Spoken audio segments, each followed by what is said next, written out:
Hello बच्चों, स्वागत है आपका मेरे चैनल पे। तो आज मैं आपको कुछ मोटिवेशन बताने जा रहा हूँ, मोटिवेट करने जा रहा हूँ कि कैसे आप इंग्लिश लिटरेचर में 100 में 100 ला सकते हो। इंग्लिश लिटरेचर और इंग्लिश लैंग्वेज ये दोनों ऐसे सब्जेक्ट हैं जो आपके कंपलसरी सब्जेक्ट हैं, मतलब इसको मिला के इंग्लिश बनता है जो कि कंपलसरी है। और अगर आप यहाँ डगमगा गए तो फिर आपका पूरा स्कोर ख़राब हो जाता है। और फिर जो बच्चे 90+ या 95+ लाना चाहते हैं उनके सपने टूट सकते हैं। तो ऐसा ना हो, क्योंकि अभी प्री बोर्ड चल रहा है और बोर्ड तुम्हारे कब है? अब केवल 2 महीने से भी कम समय बचा है। और बोर्ड्स के लिए यार जुट जाओ, प्री बोर्ड्स में अच्छा बढ़िया प्रदर्शन करो और दिखलाओ कि तुम्हारे अंदर कितनी पोटेंशियल है। तुम्हें भी पता चलेगा कि हाँ, मैं कितना स्कोर कर सकता हूँ बोर्ड्स में। तो कुछ चीज़ें जो हैं जो तुम्हें मतलब प्रॉपर बना सकती हैं इंग्लिश लिटरेचर का, उन चीज़ों के बारे में मैं आज बात करूँगा। कैसे तुम अपनी नर्वसनेस को ख़त्म करके इंग्लिश लिटरेचर में, क्योंकि बच्चे अमूमन इंग्लिश लिटरेचर और लैंग्वेज को एक कठिन सब्जेक्ट मानते हैं। इंग्लिश लिटरेचर लैंग्वेज को क्या, इंग्लिश को ही कठिन मानते हैं, तो उन्हें इस वजह से ही समझ में आता ही नहीं है। तो ये चीज़ तुम्हें हटानी होगी अगर तुम्हें स्कोर करना है अपने बोर्ड्स या प्री बोर्ड्स में 100 में 100 मार्क्स इंग्लिश लिटरेचर में। तो ये सारी चीज़ों को इग्नोर करना होगा। तो चलो बच्चों, फटाफट बात करते हैं। तो मैं आज प्री बोर्ड एग्जामिनेशन का एक पेपर लेके बैठा हूँ जिसमें मैं तुम्हें बताऊँगा कि कैसे मतलब कैसे एमसीक्यू आएंगे तुम्हारे। सबसे पहले तो 16 एमसीक्यू, तो एमसीक्यू से कैसे निपटा जाए, एमसीक्यू में ज़्यादा से ज़्यादा कैसे स्कोर किए जाए, फुल में फुल कैसे स्कोर किया जाए, ये मैं आप तुमको बताऊंगा। तो देखो, सबसे पहला जो क्वेश्चन है मेरा इसमें प्री बोर्ड वाले क्वेश्चन पेपर में, सबसे पहला क्वेश्चन है, Shylock has a Turkish ring which his wife Lee had given him when he was a bachelor. What did Jessica do with the ring? Jessica ने इस रिंग के साथ क्या किया? 4 ऑप्शन दिए गए हैं। पहला है sold it to jeweller, gave it to Lorenzo है दूसरा, तीसरा है exchange it for a necklace, चौथा है gave it for a monkey. तो इन चारों ऑप्शंस में क्या होगा? तो यार सोचो, तुम एक्ट को इमेजिन करो, सीन को इमेजिन करो जब ये कहानी बनी, जब ये मतलब आता है ये एक्सट्रैक्ट। तो इसको इमेजिन करो, क्या कहा था उसने उस वक्त, जेसिका ने क्या किया। क्योंकि साइलॉग कहता भी है, एक्ट सेकंड है शायद इस तरीके का, तो उसमें साइलॉग कहता भी है इसको दे दिया, ये तो मेरी वाइफ ली ने दिया था। तो किसको दिया था?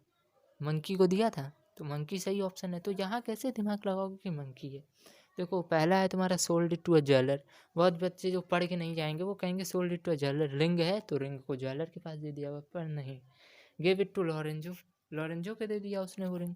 ये भी बच्चे, यहाँ भी बहुत बच्चे फंसेंगे, कहेंगे कि लॉरेंजो उसका मतलब वो है, फियांस है, तो उसको भी दे सकती है वो। तो ये भी नहीं है। Exchange it for a necklace, necklace के लिए एक्सचेंज किया हो, ये भी हो सकता है। लेकिन करेक्ट ऑप्शन क्या है? Give it for a monkey, जो कि सबसे ऑड लग रहा है। तीनों ऊपर के हो सकते हैं करेक्ट अगर कोई पढ़ा ना हो, लेकिन जिसने पढ़ा है वो give it for a monkey करेगा, जो कि उसका सही होगा आंसर। तो यहाँ इस तरीके से क्वेश्चन बनाने हैं तुमको। फिर देखो, सेकंड वाला है, what penalty did Shylock demands are result of the forfeiture of the bond. तो उसमें पहला है अ पाउंड ऑफ फ्लेश, दूसरा है 6000 डकेट्स, तीसरा है रिटर्न अपोलॉजी ऑफ एंटोनियो, चौथा है adequate compensation by the state. तो साइलोक ने क्या डिमांड किया था फॉरफीचर ऑफ द बॉन्ड? क्या डिमांड किया था? पाउंड ऑफ फ्लेश डिमांड किया था, तो पाउंड ऑफ फ्लेश सही होगा। 6000 डकेट्स भी वो बाद में कहता है कि 6000 डकेट्स भी लूँगा, तो ये भी चीज़ें कहता है वो।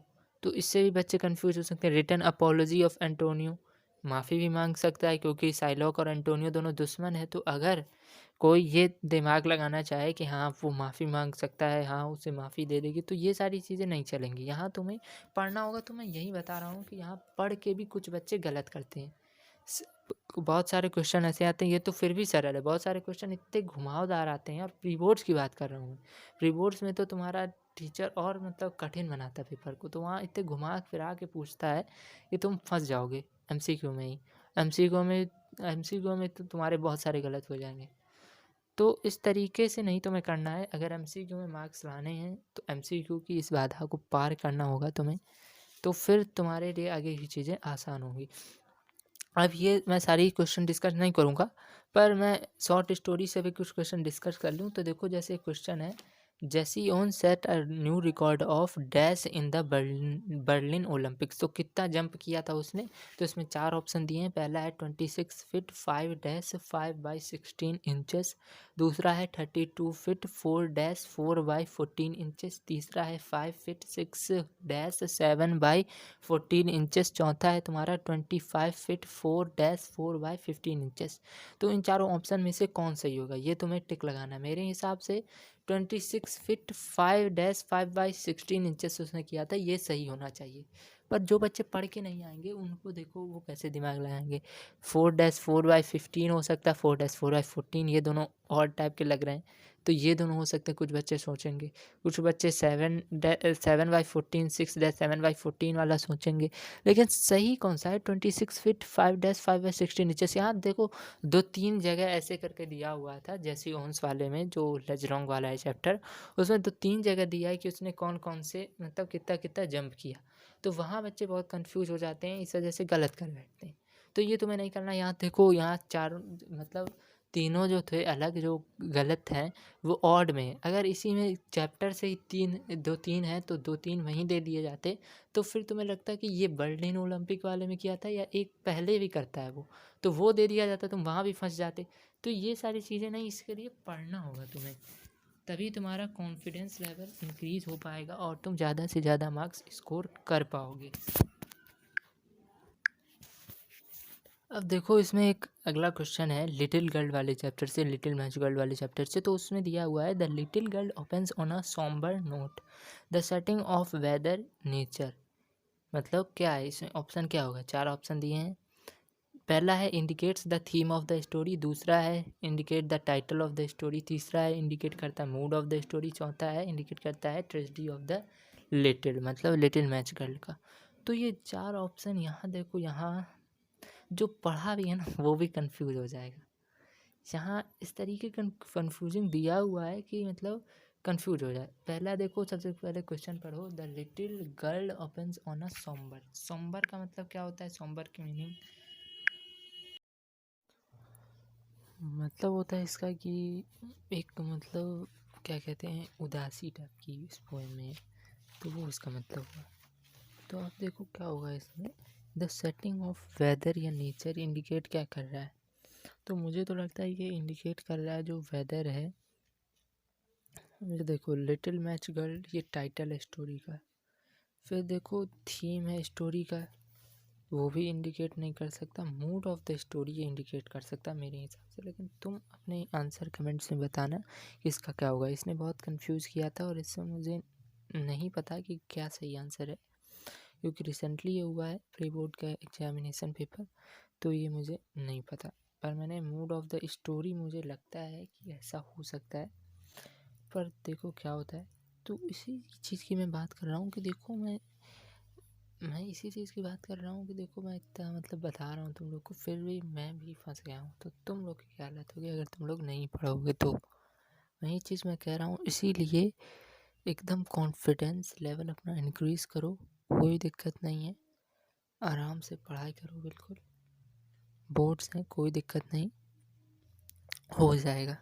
फिर देखो इसके बाद क्या है तुम्हारा, एक मैं ले लेता हूँ इसी का, क्या कहते हैं तुम्हारा, शॉर्ट स्टोरी वाला ही ले लेता हूँ। The sweetness of Maggie transformed Mrs Thomson from an irritable ill tempered woman to, पहला है एन इरिस्पॉन्सिबल पर्सन, दूसरा है रिस्पॉन्सिबल हाउसवाइफ, तीसरा है लविंग एंड केयरिंग वूमन, चौथा है केयर फ्री पर्सन।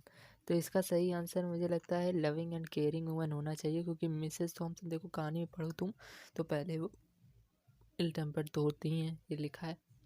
लेकिन फिर मैगी के आने के बाद क्या हो जाता है, उनके अंदर एक मतलब वो तो क्या कहते हैं, मातृत्व का स्वभाव आ जाता है। तो ये सारी चीज़ है उसमें, तो लविंग एंड केयरिंग वूमन होगा।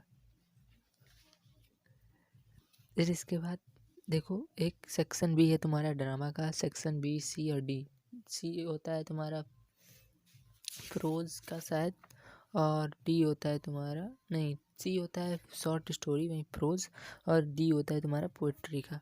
तो देखो सबसे पहले सेक्शन बी ड्रामा में देखो एक क्वेश्चन मैं पढ़ रहा हूँ, साइलॉग वाला जो एक्ट थर्ड का होता है, एक्ट थर्ड सीन थर्ड का जो है, साइलॉक बोलता है to bait fish withal it will feed nothing else it will feed my revenge he has disgraced me and hindered me $500,000।